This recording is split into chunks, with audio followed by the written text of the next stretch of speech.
하나님 말씀은 야고보서 4장 13절 들으라 너희 중에 말하기를 오늘이나 내일이나 우리가 어떤 도시에 가서 거기서 1년을 머물며 장사하여 이익을 보리라 하는 자들아 내일 일을 너희가 알지 못하는도다. 너희 생명이 무엇이냐?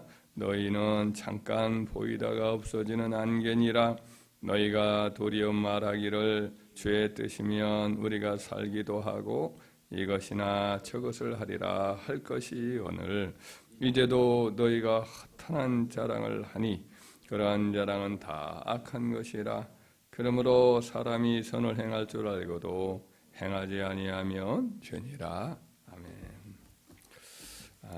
오늘 우리가 읽은 이 본문 말씀은 이제 하나님의 백성들이 어떻게 이제 자기의 미래를 준비하며 살아야 할 것인가를 가르쳐주는 말씀입니다. 첫째로 우리 모두가 다 약한 존재다라는 것을 기억하면서 살아야 할 것입니다. 13절에서 14절에 보면 들으라 너희 중에 말하기를 오늘이나 내일이나 우리가 어떤 도시에 가서 거기서 1년을 머물며 장사하여 이익을 보리라 하는 자들아 내일 일을 너희가 알지 못하는도다. 너희 생명이 무엇이냐? 너희는 잠깐 보이다가 없어지는 안개니라 그랬어요. 어떤 사람, 보통 사람들이 이제 미래에 대해서 미리 다 구체적으로 연구하고 계획을 세우고 이익을 어느 정도 보고 이렇게 생각을 하지만은 사실은 영원히 살 것처럼 이렇게 계획을 하고 무의식 중에 그렇게 이제 자신만만한 태도를 취하기가 쉬운데 우리의 삶은 사실은 이게 보장되어 있는 우리 자신이 보장할 수 있는 존재가 아니란 말이죠. 어리석은 부자에 대한 비유를 보지만은 참 큰 그 농사를 잘 지어가지고 많은 이런 수확물이 얻어졌을 때에 창고를 짓고 또 몇 년 동안에 먹을 것들 양식들을 다 쌓아놨으니 내 미래는 평안할 것이다, 평탄할 것이다. 이렇게 생각하지만 우리 하나님, 우리 주님이 하신 말씀이 하나님이 이렇게 그날 밤 영혼을 취하여 간다고 그런 말씀을 하시잖아요. 우리 인간의 계획과 달리 생각과 달리 우리 인간은 굉장히 약한 존재란 말이죠. 금세 자기 자신을 가늠할 길이 없는 참 약한 존재. 조금씩 몸도 약해지고 이 여러 모양으로 기능들이 다 떨어지기도 하고 많이 살면 뭐 우리가 90세 좀 넘다가 세상을 떠나지 않습니까? 근데 그 시간들도 어떻게 될지를 모르는 일들이 꽤 많이 있단 말이죠. 여기 있는 말씀처럼 참 우리가 안개같이 잠깐 아침에 피어오르다가 아침 햇살이 나오면은 사라지는 안개처럼 순식간에 사라지는 연약한 존재란 말이죠. 온도가 우리 몸이 40도만 가면 더 이상 견딜 수 없고 또 몸이 한 20도로만 만약 체온이 떨어지면 그냥 세상을 떠나는 연약한 존재거든요. 숨을 한 3, 4분만 못 쉬어도 그냥 죽게 돼 있고 뇌가 손상되고 그렇게 연약한 존재예요. 그래서 우리 자신이 연약한 존재다. 이것을 기억하고 날마다 하나님의 보호와 인도함을 받아야만이 살아가는 존재다. 은혜로 살아간다. 기억하며 사는 저와 여러분 되길 바랍니다. 또 하나는 인간은 내일 일을 전혀 몰라요. 내일 무슨 일이 펼쳐질지를 알지 못한단 말이죠. 오늘 하루도 무슨 일이 펼쳐질지를 알지 못하는 것이 우리의 존재란 말이죠. 그런데도 불구하고 계획을 많이 세우잖아요. 미래에 대해서 다 아는 것처럼 자신만만할 때가 많잖아요.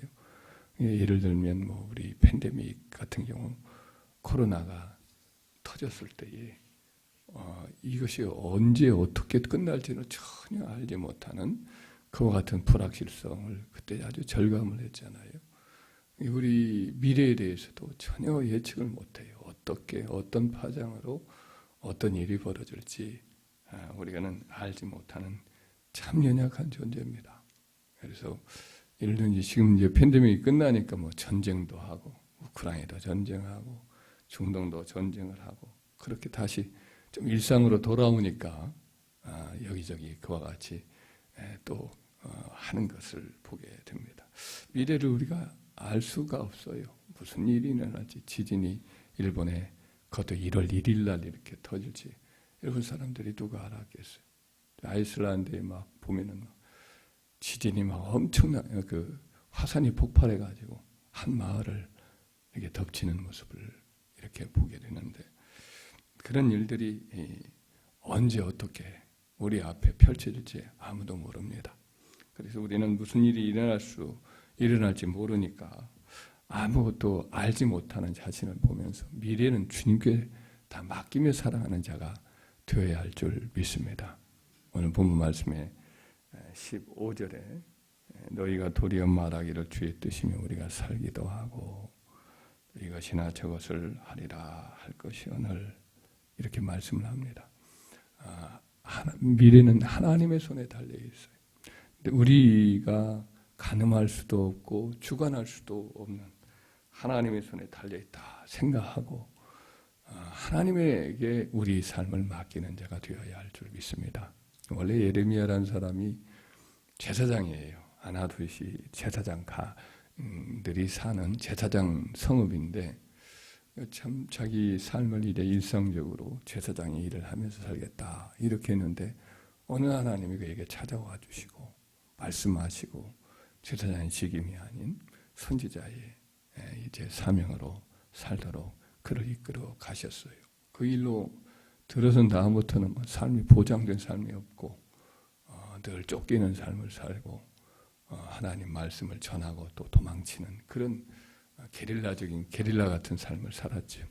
근데 그가 자기 인생을 이렇게 돌아보니까 내가 알거니와 사람의 길이 자기에게 있지 아니하고 걸음을 걷는 것이 걸음을 지도함이 걷는 자에게 있지 아니하니이다. 자기도 인생에 대해서 꿈이 있고 계획이 있고 그랬는데 모든 것이 다 이제 무산이 되지요. 결혼도 뭐 하고 뭐 그러려고 했겠지요. 근데 결혼도 못 하고 그냥 그렇게 선지자의 삶을 살면서 결국은 그렇게 조국이 망하고 또 저 애굽 땅으로 또 가서 거기서 이제 삶을 마감하는 그런 삶을 살았던 거죠. 우리 인생이 우리에게 있지 않습니다. 하나님의 손에 달려 있습니다. 다윗도 한치 앞을 모르는 삶을 늘 살아가면서 오늘 죽을지 내일 죽을지 모르는 그런 삶을 살았지요. 그래서 하나님께 의탁합니다. 나의 미래가 주의 손에 있사오니 하나님 나를 저 해아래는 원수의 손에서 나를 건져주옵소서. 이렇게 하나님께 의탁하며 살았습니다. 시편 37편에 그는 고백하기를 여호와를 기뻐하라. 그리하면 그가 내 소원을 이루어 주시리로다. 네 길을 여호와께 맡기라. 그를 의지하면 그가 이루시고 내 의를 빛같이 나타내시며 내 공의를 정오의 빛같이 하시리로다. 이렇게 말씀을 해요. 하나님을 늘 의지하고 그에게 우리 삶을 맡기고 또 그에게 이렇게 하나님께 우리 삶을 온전히 의탁하면 하나님께서 당신이 계획하신 뜻과 계획이 있거든요. 그 일을 이루어 가시는 은혜가 있을 줄 믿습니다. 내일을 어떻게 살 것인가? 내일에 대해서 어떤 관점을 가질 것인가? 우리는 하나님을 의지하고 하나님이 모든 것을 계획하고 또 어떤 작정한 뜻이 있는데 우리를 향한 그분의 뜻이 우리 삶 속에 이루어지도록 자주 맡기고 의지하고 또 주의 계획하신 것이 다 성취되도록 늘 기도로서 쌓아가는 저와 여러분 되기를 주의 이름으로 축원합니다.